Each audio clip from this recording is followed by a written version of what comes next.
Hi friends, welcome to Nanda Deepa YouTube channel. ಬನ್ನಿ ಇವತ್ತಿನ recipe ಏನಂತ ನೋಡೋಣ. ನಾನು ಇಲ್ಲಿ ಸಜ್ಜಿ ರೊಟ್ಟಿಯನ್ನು ಮಾಡ್ತಾಯಿದ್ದೀನಿ. ನೋಡಿ ಹೇಗೆ ಮಾಡೋದು ಅಂತ ನೋಡೋಣ ಬನ್ನಿ ಫ್ರೆಂಡ್ಸ್. ಮೊದಲಿಗೆ ನಾನು ಒಂದು ಪರಾತನ್ನು ತೊಗೊಂಡಿದ್ದೀನಿ. ಅದಕ್ಕೆ ಇಲ್ಲಿ ಸಜ್ಜಿ ಹಿಟ್ಟನ್ನು ಜರಡಿಯಿಂದ ಹಿಡ್ಕೊತಾ ಇದ್ದೀನಿ. ನೋಡಿ ಈ ರೀತಿ ನಾವು ಹಿಡಿದು ಇಟ್ಕೊಳ್ಬೇಕಾಗುತ್ತೆ. ಇದರಲ್ಲಿ ಒಂದು ಸ್ವಲ್ಪ ಏನಾದರೂ ಡಸ್ಟ್ ಇದ್ದರೆ ಹೊರಗಡೆ ಬರುತ್ತೆ. ನೋಡಿ ಇವಾಗ ಹಿಡಿದಾದ್ಮೇಲೆ ನಾವು ಕೈಯಿಂದ ಒಂದು ಸ್ವಲ್ಪ ಹಿಟ್ಟು ಆ ಸೈಡಲ್ಲಿ ಮಾಡಿಕೊಂಡು ಸೆಂಟ್ರದಲ್ಲಿ ಒಂದು ಸ್ವಲ್ಪ ಡೆಗ್ಗು ಮಾಡ್ಕೊಂಡು ಇಟ್ಕೊಳ್ಬೇಕು. ಇವಾಗ ಎಷ್ಟೋ ಮೇಲೆ ಒಂದು ಗ್ಲಾಸ್ ನೀರನ್ನು ಕುದಿಯೋದಕ್ಕೆ ಇಟ್ಟಿದ್ದೀನಿ. ಅದಕ್ಕೆ ಒಂದು ಸ್ವಲ್ಪ ಉಪ್ಪನ್ನು ಹಾಕ್ತಾಯಿದ್ದೀನಿ. ಮತ್ತು ನಾನು ಇಲ್ಲಿ ಬಿಳಿ ಎಳ್ಳನ್ನು ಕೂಡ ಇಲ್ಲಿ ನಾನು ಹಾಕೋತಾ ಇದ್ದೀನಿ. ನೋಡಿ ನನ್ನ ಹತ್ರ ಬಿಳಿ ಎಳ್ಳಿದೆ. ನಾನು ಬಿಳಿ ಎಳ್ಳು 2 ಸ್ಪೂನಷ್ಟು ಹಾಕ್ಕೊಂಡಿದ್ದೀನಿ. ನಿಮ್ಮ ಹತ್ರ ಕರಿ ಎಳ್ಳಿದ್ರೂ ನೀವು ಕರಿ ಎಳ್ಳು ಕೂಡ ಹಾಕ್ಕೊಳ್ಬಹುದು. ನೋಡಿ ಇವಾಗ ನೀರು ಕುದಿ ಬರ್ತಾಯಿದೆ. ಚೆನ್ನಾಗಿ ಕುದಿಸ್ಕೊಳ್ಬೇಕು ಒಂದು ಸರಿ. ನೋಡಿ ಮಿಕ್ಸ್ ಮಾಡಿ ಕುದಿಸ್ಕೊತಾ ಇರ್ರಿ. ನೀರು ಕುದಿ ಬಂದ ಮೇಲೆ ನಾವು ಈ ನೀರನ್ನು ಇವಾಗ ಹಿಟ್ಟಿನಲ್ಲಿ ಹಾಕ್ಕೊಳ್ಬೇಕಾಗುತ್ತೆ. ನೋಡಿ ಈ ರೀತಿ ನಾವು ಹಿಟ್ಟಿನಲ್ಲಿ ಹಾಕ್ಕೊಂಡು ಒಂದು ಸ್ಪೂನ್ನಿಂದ ಮಿಕ್ಸ್ ಮಾಡ್ಕೊಳ್ಳಿ. ತುಂಬ ಬಿಸಿ ಇರುತ್ತೆ, ಅದಕ್ಕೋಸ್ಕರ ನಾವು ಒಂದು ಸ್ಪೂನಿಂದ ಮಿಕ್ಸ್ ಮಾಡಬೇಕು. ಸ್ವಲ್ಪ ಆರಿದ ಮೇಲೆ ಮತ್ತೆ ನಾವು ಕೈಯಿಂದ ಮಿಕ್ಸ್ ಮಾಡಬೇಕು.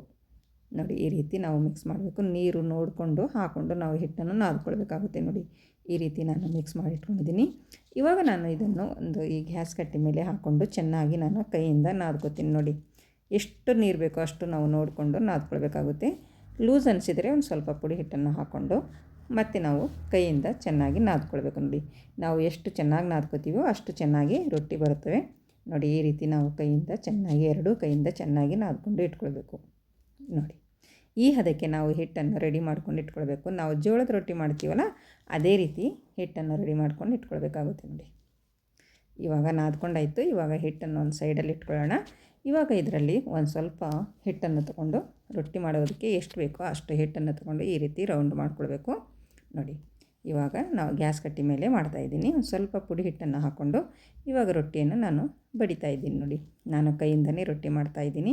ನಿಮಗೆ ಕೈಯಿಂದ ಬರುತ್ತೆ ಅಂದರೆ ನೀವು ಕೈಯಿಂದ ಮಾಡಿ, ಇಲ್ಲ ಬರಲ್ಲ ಅನ್ನೋರು ಬೇಲಣಿಗೆಯಿಂದ ಕೂಡ ನೀವು ಲಟ್ಟಿಸಬಹುದು. ನೋಡಿ ನಾನು 2 ಕೈಯಿಂದ ಯಾವ ಥರ ಬಡಿತಾ ಇದ್ದೀನಂತ ನೋಡ್ಕೊಳ್ಳಿ.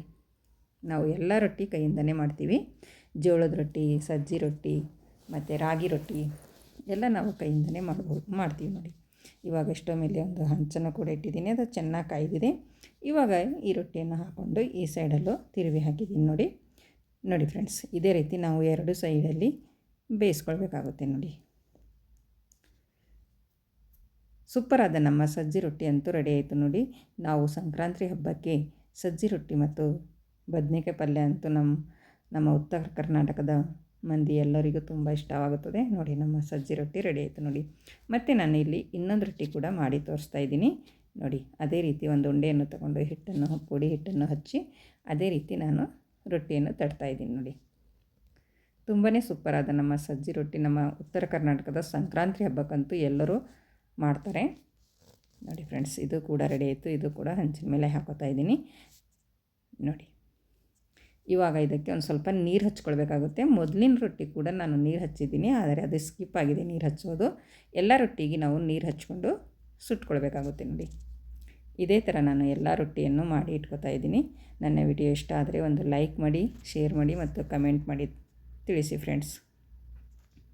ನೋಡಿ ನಮ್ಮ ಸೂಪರಾದ ಸಜ್ಜಿ ರೊಟ್ಟಿ ಅಂತೂ ರೆಡಿ ಆಯಿತು. ಮತ್ತು ನನ್ನ ಚಾನಲನ್ನು ಯಾರು ಸಬ್ಸ್ಕ್ರೈಬ್ ಮಾಡಿಕೊಂಡಿಲ್ಲ ಅವರು ಸಬ್ಸ್ಕ್ರೈಬ್ ಮಾಡಿಕೊಳ್ಳಿ. ನೋಡಿ ನೋಡ್ತಾ ಇರ್ಬೋದು ನೀವು ಎಷ್ಟು ಚೆನ್ನಾಗಿ ಬಂದಿದೆ ಅಂತ ರೊಟ್ಟಿ. ನೋಡಿ ಇವಾಗ ಒಂದು ಪ್ಲೇಟಲ್ಲಿ ಇಟ್ಕೊತಾ ಇದ್ದೀನಿ. ಎಲ್ಲ ರೊಟ್ಟಿ ಕೂಡ ಆರಿದ ಮೇಲೆ ತುಂಬ ಖಡಕ್ ಆಗಿರುತ್ತವೆ. ಇದರ ಜೊತೆ ಶೇಂಗಾ ಚಟ್ನಿ ಮತ್ತು ಮೊಸರು ಇದ್ದರಂತೂ ಸೂಪರಾಗಿರುತ್ತದೆ. ಮತ್ತು ಬದನೆಕಾಯಿ ಪಲ್ಯ ಕೂಡ ಚೆನ್ನಾಗಿರುತ್ತೆ. ನೋಡಿ ಫ್ರೆಂಡ್ಸ್, ನೀವು ಒಂದು ಸರ್ತಿ ಮಾಡಿ ನೋಡಿ ಹೇಗೆ ಬಂತು ಅಂತ ಕಮೆಂಟಲ್ಲಿ ತಿಳಿಸಿ. ಮನೆಯಲ್ಲಿ ಮಾಡಿಕೊಡಿ, ಎಲ್ಲರೂ ತುಂಬಾ ಇಷ್ಟಪಟ್ಟು ತಿಂತಾರೆ. ಮತ್ತೆ ಸಿಗೋಣ ಮುಂದಿನ ವೀಡಿಯೋದಲ್ಲಿ ಹೊಸ ರೆಸಿಪಿಯೊಂದಿಗೆ, ಈಸಿ ರೆಸಿಪಿಯೊಂದಿಗೆ. ಅಲ್ಲಿವರೆಗೂ ಓಕೆ, ಬಾಯ್ ಬಾಯ್ ಫ್ರೆಂಡ್ಸ್.